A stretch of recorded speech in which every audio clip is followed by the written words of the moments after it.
അല്ലാഹുവിൽ നിന്നുള്ള ശിക്ഷയുടെ സമയത്തൊഴികെ ഈജിപ്തുകാർ അല്ലാഹുവിനെ വിശ്വസിക്കാൻ വിസമ്മതിച്ചു. അല്ലാഹു അവർക്കുമേൽ നൽകുന്ന ശിക്ഷകൾ ആവർത്തിച്ചു. അപ്പോഴെല്ലാം അവർ മൂസാ നബിയിൽ അഭയം തേടി. ഇസ്രായേലി ജനതയെ മോചിപ്പിക്കാമെന്ന് വാഗ്ദാനം നൽകുകയും അതു കഴിഞ്ഞാൽ വാക്ക് തെറ്റിക്കുകയും ചെയ്യും. അവസാനം ഇനി അവരോട് കരുണ കാണിക്കേണ്ടതില്ലെന്ന് അല്ലാഹു തീരുമാനിച്ചു. മൂസാ നബിയോട് അദ്ദേഹത്തിൻ്റെ അനുയായികളുമായി ഈജിപ്തിൽ നിന്നും പോകാൻ അല്ലാഹു കൽപ്പിച്ചു. അവർ അവരുടെ വസ്ത്രങ്ങളും മറ്റു സാധനങ്ങളുമായി മൂസാ നബിയോടൊപ്പം പുറപ്പെട്ടു. ഈ വലിയ കുടിയേറ്റത്തെ പിന്നീട് പലായനം എന്ന് വിളിച്ചിരുന്നു.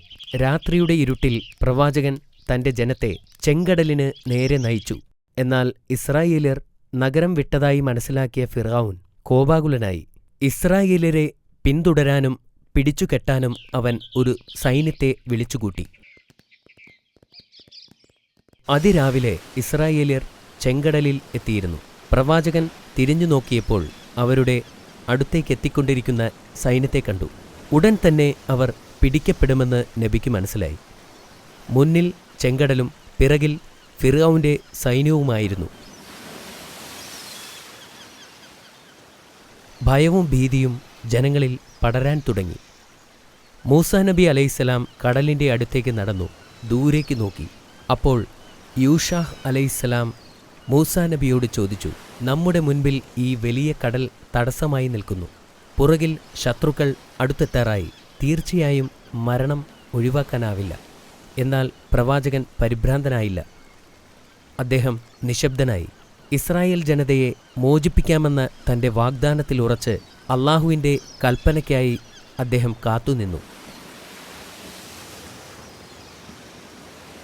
പ്രവാചകന്റെ വടികൊണ്ട് കടലിലടിക്കാൻ അല്ലാഹുവിൻ്റെ കൽപ്പന വന്നു. മൂസാ നബി അല്ലാഹുവിൻ്റെ കൽപ്പന പോലെ ചെയ്തു. ഉടൻ ശക്തമായ കാറ്റ് വീശുകയും കടലിൽ തിരമാലകൾ ഉയരുകയും ചെയ്തു. പെട്ടെന്നാണ് ആ അത്ഭുതം സംഭവിച്ചത്. കടൽ രണ്ടായി മാറുകയും ജനങ്ങൾക്ക് നടക്കാനുള്ള വഴിയുണ്ടാവുകയും ചെയ്തു. അപ്പോൾ പ്രവാചകൻ തൻ്റെ ജനങ്ങളുമായി കടലിലേക്ക് കടന്നു. അവർ അതുവഴി നടക്കുമ്പോൾ തിരമാലകൾ അവർക്ക് ഇരുവശവും മല പോലെ നിന്നു. ജനങ്ങളെല്ലാം സുരക്ഷിതമായി അപ്പുറം കടക്കുമെന്ന് പ്രവാചകന് ഉറപ്പുണ്ടായിരുന്നു.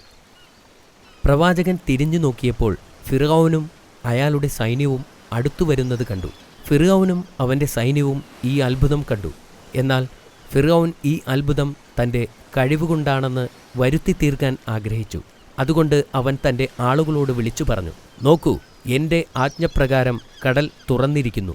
അതുകൊണ്ട് നമ്മൾക്കവരെ പിടികൂടാം. അവർ ഇസ്രായേലിനെ പിന്തുടർന്നു കടലിലൂടെ നടന്നു നീങ്ങി. അവർ പകുതി ദൂരമെത്തിയപ്പോൾ കടൽ പഴയ പോലെയായി. താൻ മരിക്കാൻ പോകുകയാണെന്ന് ഫിർഔൻ തിരിച്ചറിഞ്ഞു.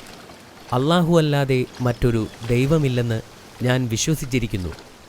ഞാൻ നിനക്ക് മുന്നിൽ കീഴടങ്ങിയിരിക്കുന്നു, അവൻ ഉച്ചത്തിൽ വിളിച്ചു പറഞ്ഞു.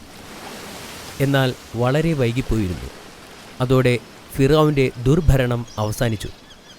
തിരമാലകൾ അവൻ്റെ ശരീരം കരയിലേക്ക് കൊണ്ടുവന്നു. ഈജിപ്തുകാർക്ക് അവൻ്റെ മൃതദേഹം കണ്ടപ്പോൾ മനസ്സിലായി, ഇത്രയും നാൾ തങ്ങൾ ആരാധിച്ചിരുന്ന മനുഷ്യന് സ്വന്തം മരണത്തിൽ നിന്ന് രക്ഷപ്പെടാൻ കഴിയില്ലെന്ന്.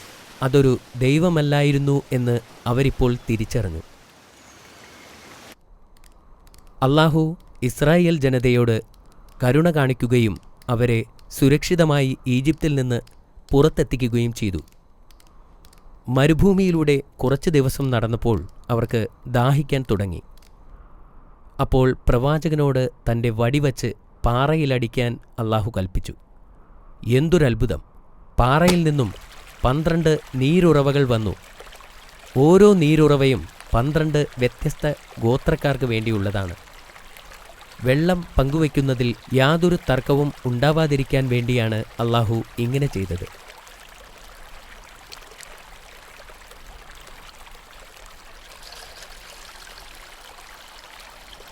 സൂര്യൻ്റെ ചൂടിൽ നിന്നും അവരെ രക്ഷിക്കാൻ അല്ലാഹു മേഘങ്ങളെ അയച്ചു. അവർക്ക് വിശന്നപ്പോൾ മന്ന എന്ന പ്രത്യേക സ്വാദിഷ്ടമായ ഭക്ഷണം അല്ലാഹു അവർക്കെത്തിച്ചു.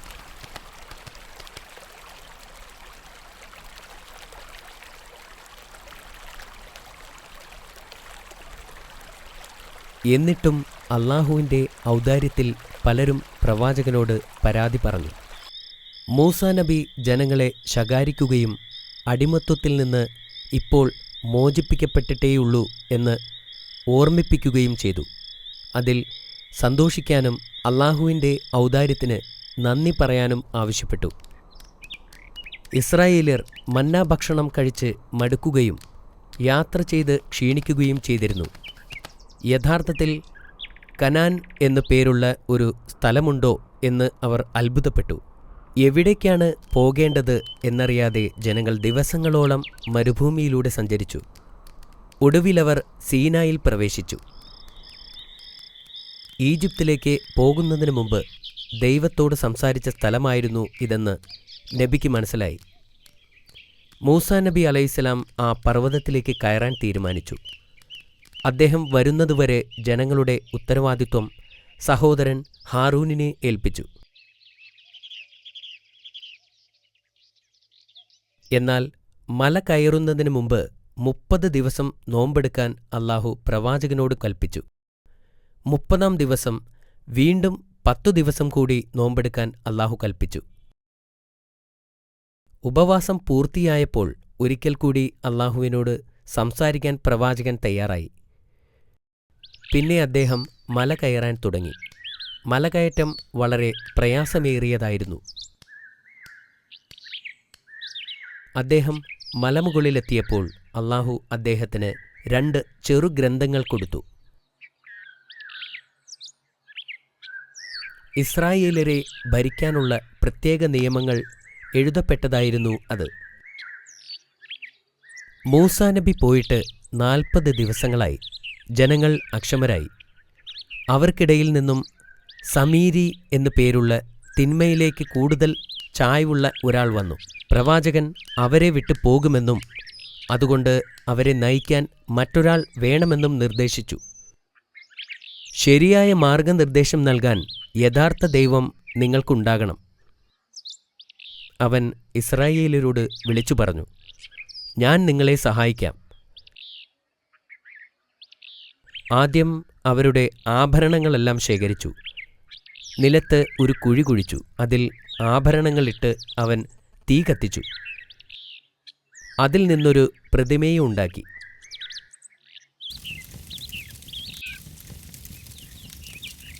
ദൈവത്തെ ഉണ്ടാക്കുന്നതിൽ അവൻ വിജയിച്ചു. പ്രവാചകന്റെ സഹോദരൻ ജനങ്ങളോടൊപ്പം നിൽക്കാൻ ഭയപ്പെട്ടു. എന്നാൽ വിഗ്രഹത്തെ കണ്ടപ്പോൾ അദ്ദേഹം വിളിച്ചു പറഞ്ഞു, നിങ്ങൾ ഗുരുതരമായ പാപമാണ് ചെയ്യുന്നത്. അവരുടെ പ്രവർത്തനങ്ങളുടെ അനന്തരഫലങ്ങളെക്കുറിച്ച് അദ്ദേഹം മുന്നറിയിപ്പ് നൽകുകയും ചെയ്തു. മൂസാ നബി തിരിച്ചു വന്നാൽ മാത്രമേ ഞങ്ങൾ ഈ ദൈവത്തിലുള്ള ആരാധന നിർത്തുകയുള്ളൂ. ജനങ്ങൾ പറഞ്ഞു. സത്യവിശ്വാസികളും ബഹുദൈവ വിശ്വാസികളുമായി അവർ വിഭജിക്കപ്പെട്ടു. മൂസാ നബി അലൈഹിസ്സലാം തിരിച്ചു വന്നപ്പോൾ കണ്ടത് പ്രതിമയ്ക്ക് ചുറ്റും നൃത്തം ചെയ്യുന്ന തൻ്റെ ജനങ്ങളെയാണ്. അദ്ദേഹത്തിന് അപമാനവും കോപവും വന്നു. ദേഷ്യം കൊണ്ട് അദ്ദേഹം കയ്യിലിരുന്ന ഗ്രന്ഥം തറയിലേക്കെറിഞ്ഞു. മൂസാ നബി ഹാറൂണിൻ്റെ താടിയിൽ പിടിച്ചുകൊണ്ട് ചോദിച്ചു, അവർ ചെയ്യുന്നത് കണ്ടിട്ട് നീ എന്തുകൊണ്ട് തിരിച്ചു വിളിച്ചില്ല? നിനക്കവരെ എതിർക്കാമായിരുന്നില്ലേ? അങ്ങനെ ചെയ്താൽ അവരെന്നെ കൊല്ലുമായിരുന്നു. ഹാറൂൺ പറഞ്ഞു. ഹാറൂണിൻ്റെ നിസ്സഹായത നബിക്ക് മനസ്സിലായി.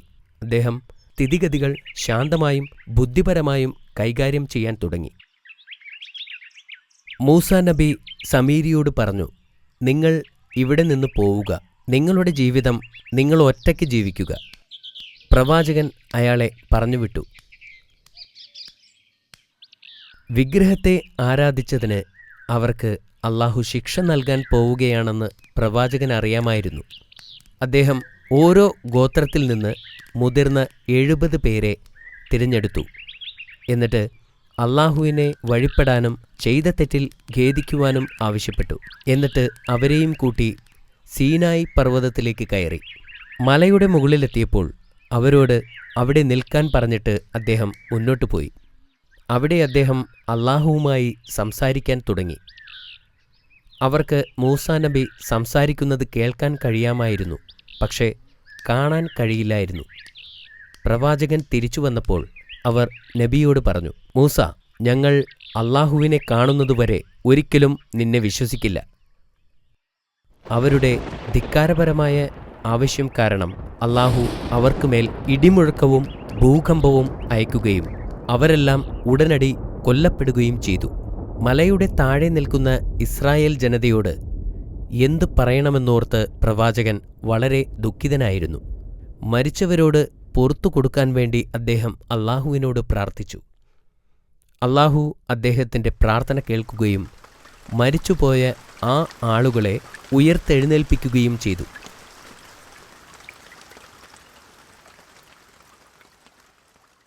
ഇസ്രായേല്യർ വളരെ കാലം മരുഭൂമിയിലൂടെ അലഞ്ഞു നടന്നു. പ്രവാചകൻ തൻ്റെ ജനതയുടെ അജ്ഞത മൂലം വളരെ കഷ്ടപ്പെട്ടിരുന്നു. ഇസ്രായേൽ ജനത്തിനു വേണ്ടി അദ്ദേഹം സകലതും സഹിച്ചു. അവർ ചെയ്ത പാപങ്ങൾ കാരണം വാഗ്ദത്ത ഭൂമിയിലേക്ക് അല്ലാഹു അവരെ ഒരിക്കലും എത്തിച്ചില്ല.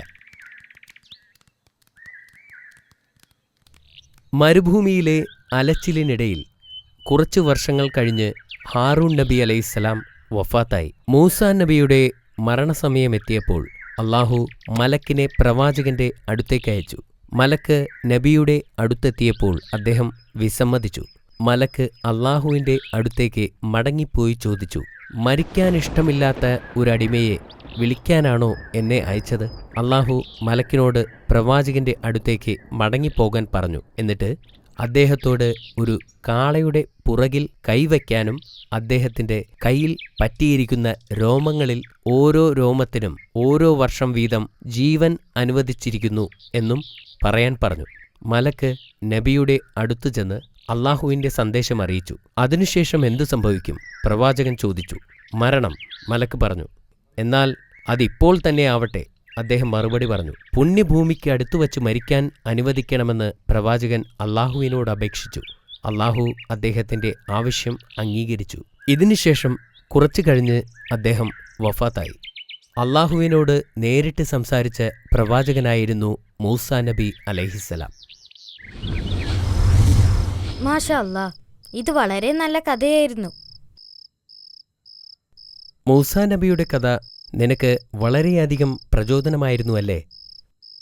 തീർച്ചയായും ബാബ. ഇപ്പോൾ ഞാൻ കുറച്ച് ചോദ്യങ്ങൾ ചോദിക്കാൻ തുടങ്ങട്ടെ.